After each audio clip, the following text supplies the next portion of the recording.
really give you a nod there for the Neuromancer nod in the middle of that. It's an excellent name to drop.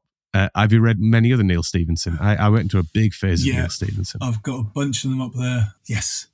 No, I mean, I'm a sci-fi guy, and even some of the darker stuff. It moves very quickly. It's actually quite a short book to read. It is for Neil Stephenson.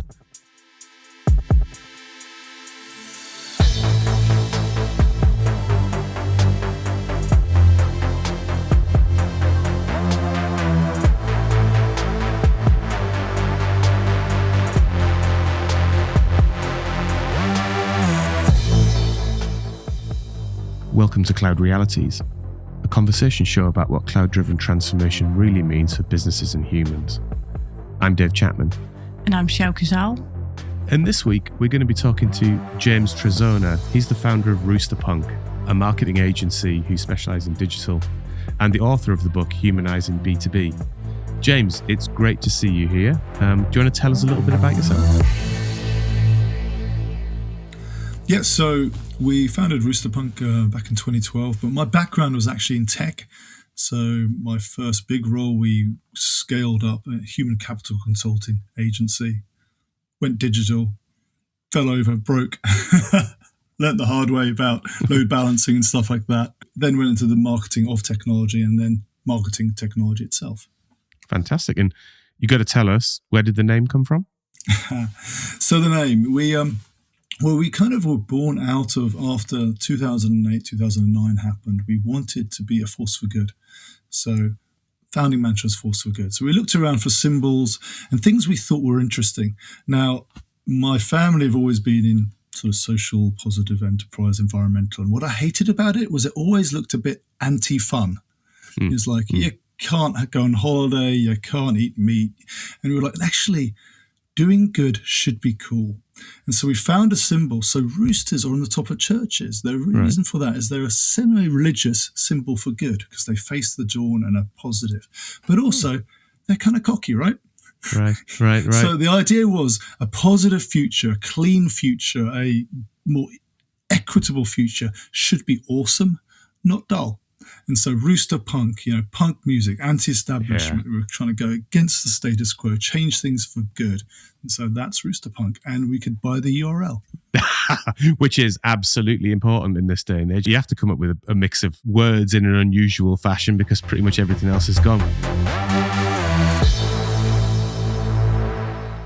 So marketing, I think, at least my perspective of it, this is perhaps not empirically true from working in enterprise, is that marketing was often one of the first departments to think differently through the use of digital in terms of things like, well, at the moment we're, say broadly B2B, maybe there's opportunities to go B2C. And certainly marketing agencies were very fast to respond to digital tooling and the possibilities of scale in communication.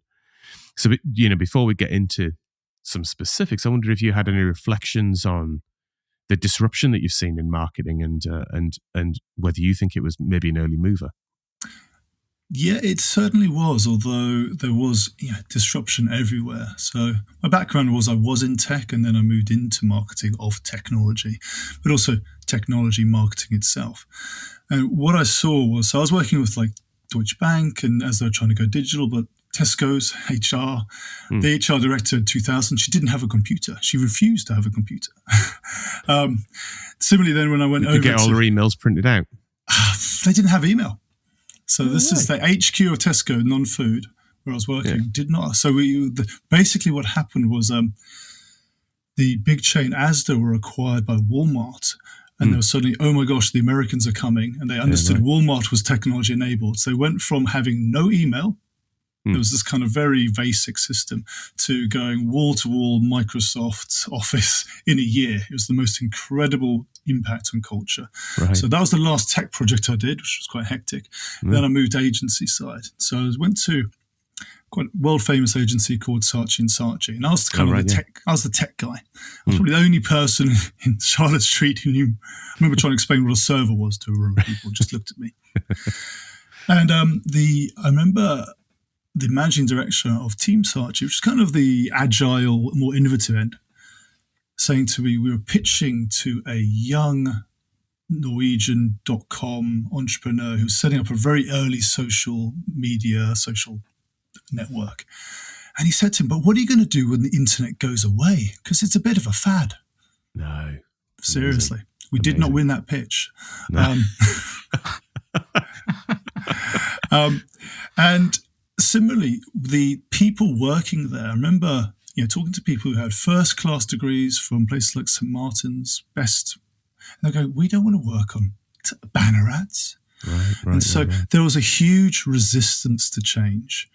And actually, I then moved into another agency, which again was a traditional agency, and we started to change. And we suddenly realized, and it was about culture as much as skills, and actually getting people to understand the possibilities and the potential that marketing enabled us. And so we went from a small agency of 15, we were acquired, got to several hundred people really using marketing automation and marketing technology.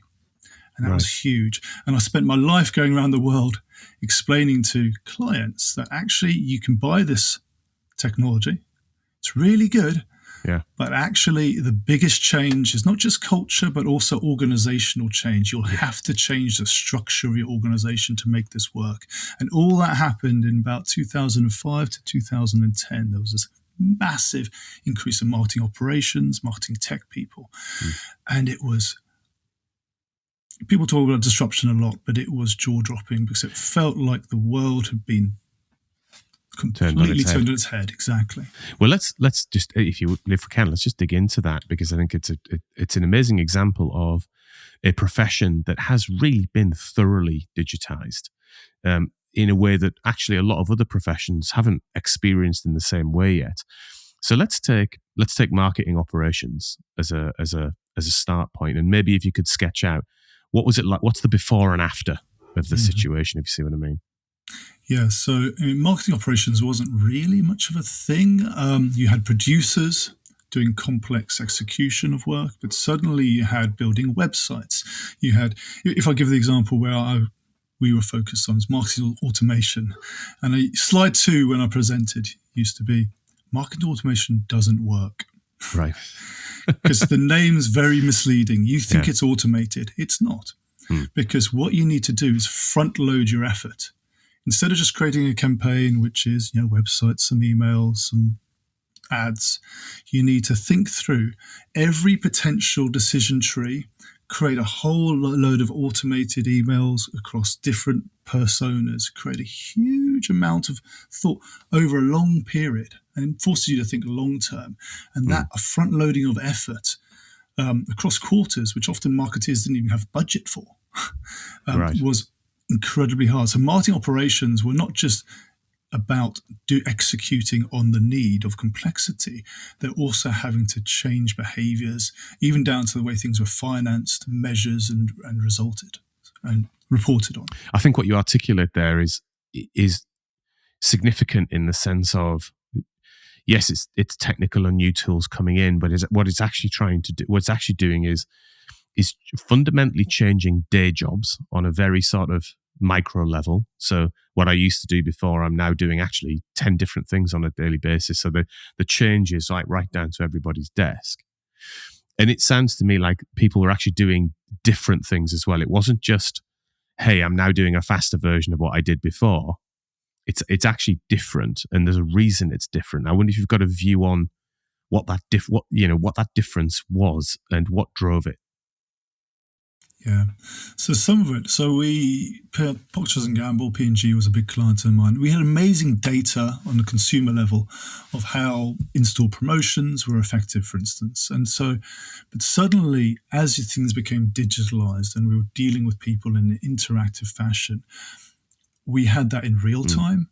We had the role of planning, for instance, strategy planning changed to really having to understand the experience and all the touch points, huge complexity. And so instead of really coming up with a quite linear fashion, advertising used to be quite linear. You get to do a bunch of research, take a brief, write a brief it to creative, execute, rinse, repeat.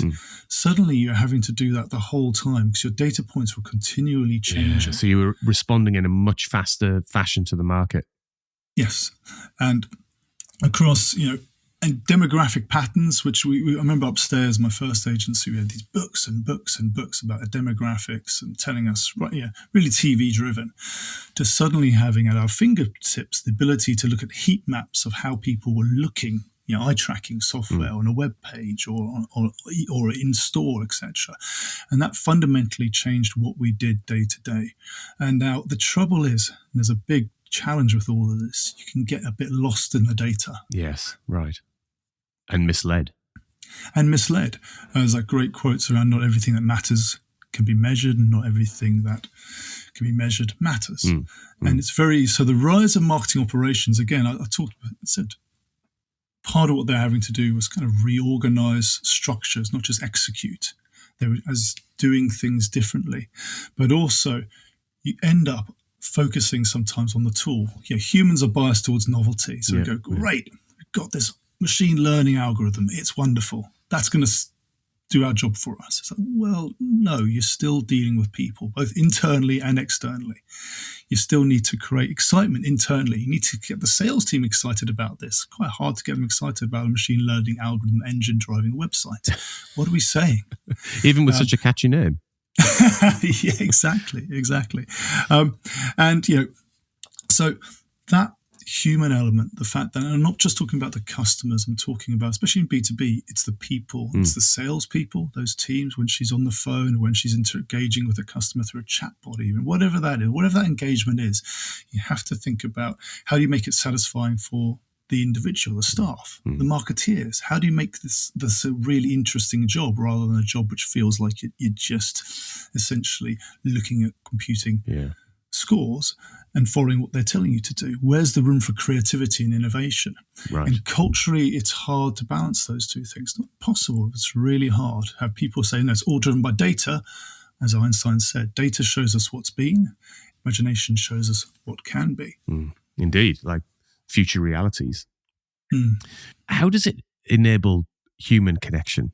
And how do you get the balance between, I feel like I'm talking to a big audience because I'm putting stuff out on Twitter, for example, versus I actually know that I've landed something on somebody because I've seen their reaction? Yeah, it's a great question. Because that complexity, even with simple click, you can understand what a click is. Well, actually, can you? Is it a real click? Is it a thumb click, an accidental click? Is it a bot? So there's actually a huge amount of complexity, even in the relatively simple to measure things. And actually, some of it does come back to some of the softer stuff, like just speaking to your customers, because sometimes we can get so obsessed by having incredible toolkits which are supposed to tell us exactly how our customers are behaving and the digital body language, we forget to just speak to them. Right. Yeah, exactly. Like there are, as a human, you can have a conversation there somewhere. Yeah. You just need to ask your customers rather than trying to work out and piece together a load of tech to tell you whether it was it the banner ad they clicked on 3 weeks ago and then the piece of content they downloaded 2 weeks ago and you do an attribution score. Should we just ask the customer? Now they may have been perfect in their recollection, but kind of what they think matters. If they think it was the ad they saw on TV, which, by the way, you have no data for, is what made them love the brand and created mental availability. So what digital does is it's great at creating kind of physical availability, your ability to actually interact with a brand and get stuff in Amazon and order things, etc. But mental availability is driven by fame.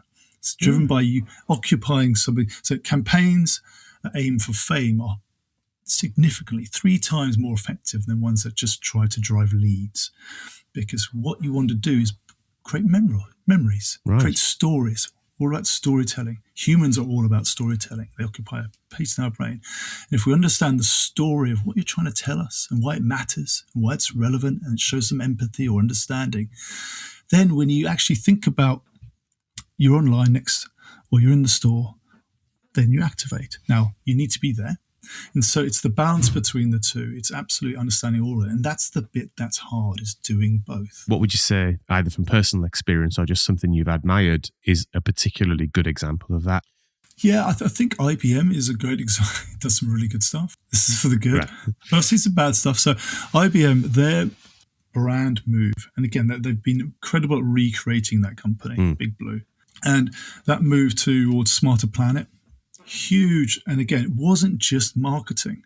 It was actually a business move. And what they then did was they used data, and they did some contrarian things, like they had these ads which were tons and tons, lots and lots of copy, loads of writing. Right. But at the same time, for instance, so I judged on a few awards. One of the awards that kept winning was at the Wimbledon.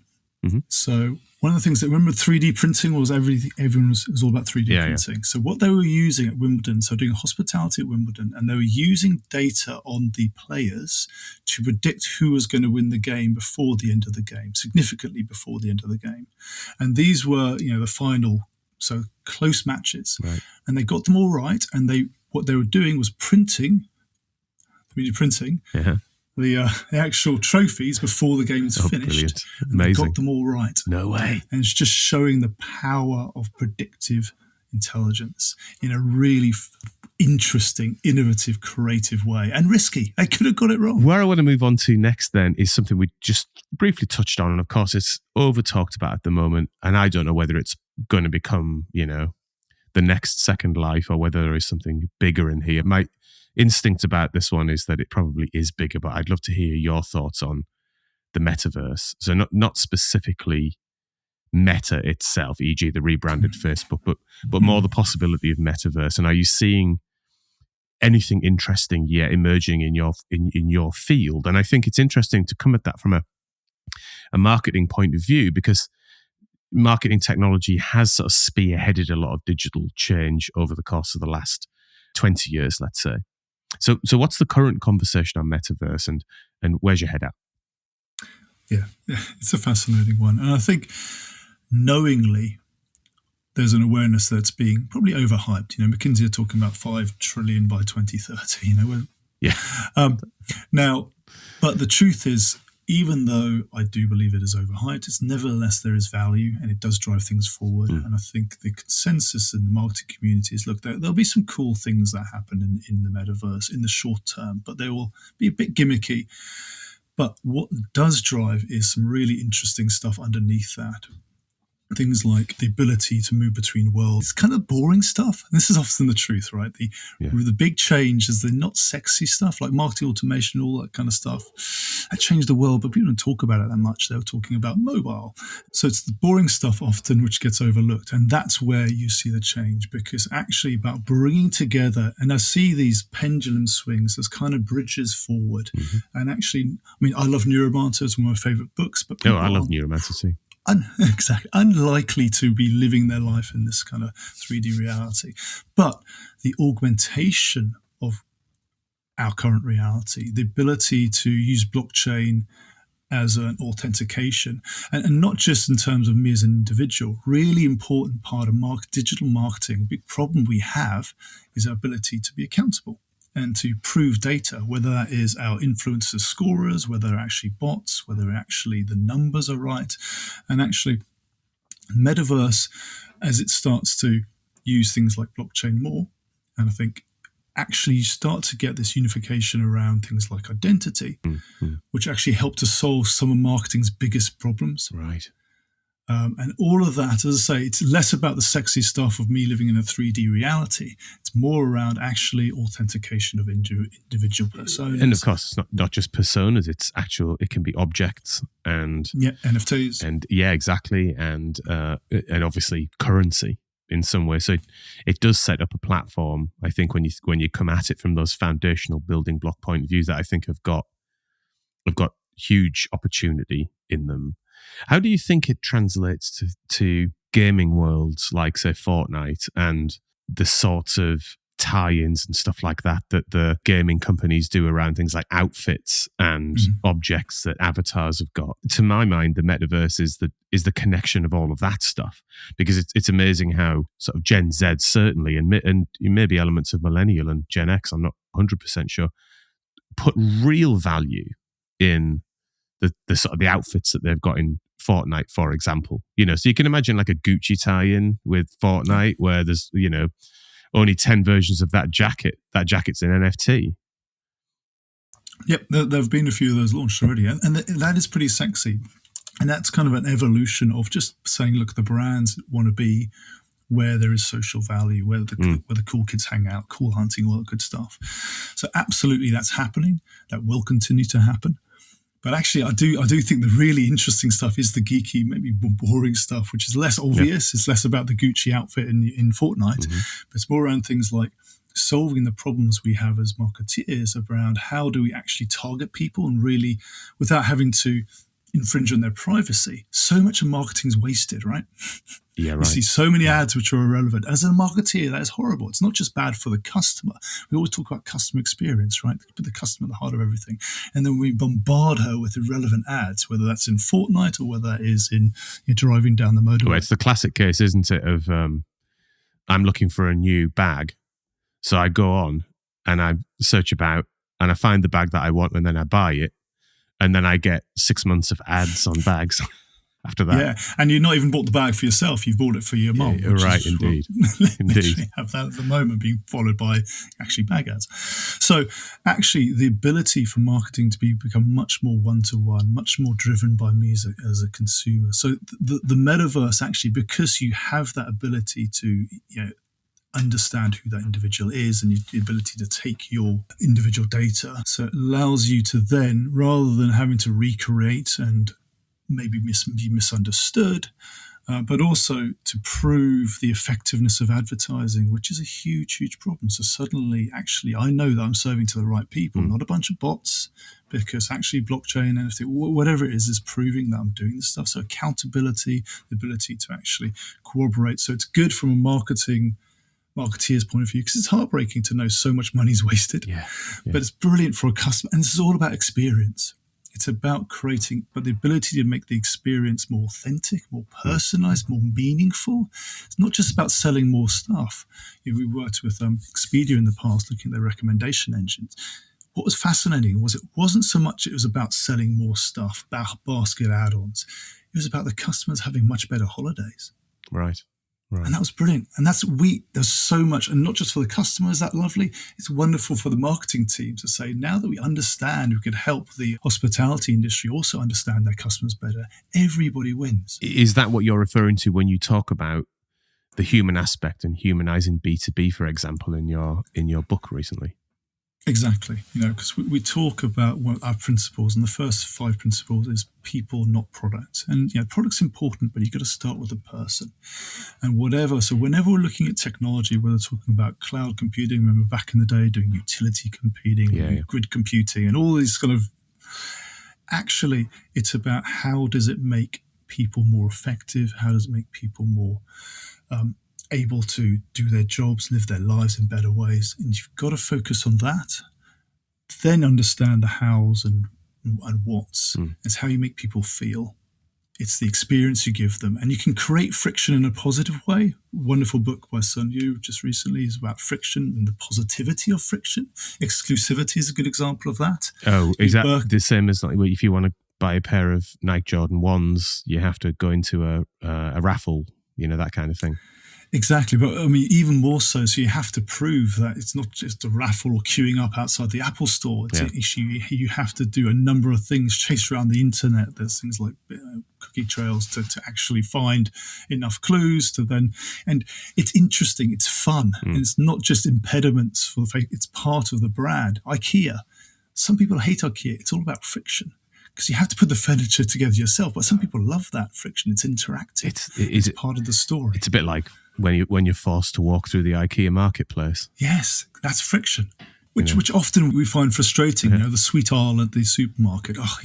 But actually, when you're a bit more enlightened and you understand the consumer and her needs better, you can introduce the experience, and you can start to create experiences which are improving her life. And that's and it's not just millennials and Gen Zs. We talk a lot about, the millennials want experiences, not products. So they're less fixated on stuff and more about how they're living their lives. That's not just the generational thing. That's true of everyone. It's been a fascinating look at that, because I think from a digital disruption and say cloud-driven change perspective, marketing is such a good industry to look at, because you've had that underlying operational change. So the stuff that just makes what you do better, bigger volumes, bigger audiences, and more efficient. But that is coupled with, if you hadn't done that, there is no way you're going to keep up to speed with the level of innovation in how your consumers and customers are actually living their day-to-day lives. If you imagine using old school marketing techniques in some of those early meetings you discussed, and be thinking about blockchain and the metaverse at the same time. Mm-hmm. And that is such a huge leap. And I often talk about, say, some of the big leaps that Netflix made as an organization, for example, going from logistics to streaming to content creation. Like you wouldn't necessarily be thinking at the point you're thinking, should we put a streaming platform in? That ultimately you're going to end up making the very films that you're streaming. And it's a little like that for marketing, isn't it? In terms of it's such a progressive series of steps that have been taken as a profession. I'm sure not always easy, but it's thoroughly transforming what you guys do. Absolutely. And I think what you're seeing is a convergence also of the role of marketing, or a number of roles in the organization towards, we're talking increasingly about the human experience, which is transcendent of thinking about just the customer as a silo. Well, actually, how about prospect experience? How about the experience of staff? How about the experience of, so suddenly marketing, we're not just sitting in a silo trying to deliver ads to sell stuff. It's like, actually, we are trying to influence experience. And so that progression and the ability to influence using things like behavioral psychology, techniques, as well as technology, and things like the ability to use really clever AI or ML algorithms. Well, actually, this is about coming together and recognizing it all wraps around people, and you can start to become individualized. And that value which you're adding to the customer's life will also add that to your staffs, also add that to your partners, everyone who touches the organization. And so you suddenly have a transcendence of the role of this ability to create an amazing experience. That goes way beyond marketing. Well, a fantastic place and a big question to end on, which is how we like it. So thank you very much, James.